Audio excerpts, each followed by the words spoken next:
For me, it was my father. He was one of 9 children, and his father was killed, shot, when he was 8 years old. And so he had to go out and work and help raise the family because their mother never worked. And so he always stressed, he got his GED, but that was the extent of his education. But he always said, you know, you can be anything you want to be, but you got to get educated because knowledge is the one thing no one can take from you. Right. And so of his 5 children, I'm the oldest of 5, he said, each of you will get a degree. Now, whatever you do with it is your business. You can be a garbage man if you want, but you're going to be an educated garbage man. Mm-hmm. And so that always stuck with me. Yeah. That I could be what I want to be, but I could.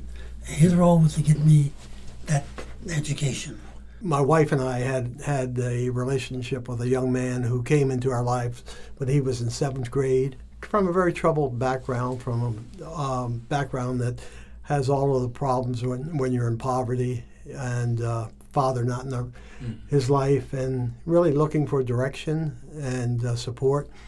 So he virtually moved in with us at 7th grade, and we saw him graduate from high school. We actually drove him, physically took him to college, unpacked him at college, stayed with him for 4 years through college. Then he started working. He went back to school. He got a master's degree, and now he's married with 2 children, an outstanding citizen, and having a successful life. So when you look back on those things, it makes you feel good, and people often would say, wow, that was a great thing that you did. And we said, well, we didn't do anything. We didn't choose him. He chose us, and it turned out to be a blessing to us, and he's a blessing to us. So that's why we do the things that we do. Yeah, and that's a very important point. It's not a question of us just choosing the mentee. The mentee has to choose us as well. Our commitment is to stay long-term. Doesn't mean that we're going to be welcomed all the time, but we intend to be present all the time, and that way we can make a difference. Another story of impact is that one of our students plays the viola. And he's never been to the symphony. And so twice this last year, my wife and I are subscribers to the symphony. Twice this year, we took him and his mom to the symphony.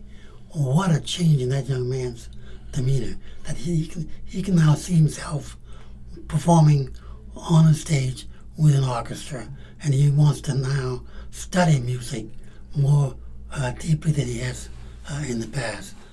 Yeah, you talked about taking him to the symphony, but also we've done fundamental things like table manners and stuff, where we've had a session on what knives and forks to use and what plates to use, and I mean, I learned some things too on that. So if I were summarize and say why I'm involved with the 100, it's just simply that it is a vehicle that gives me the opportunity to give back. You know, Bible saying, though, for those much is given, much is expected.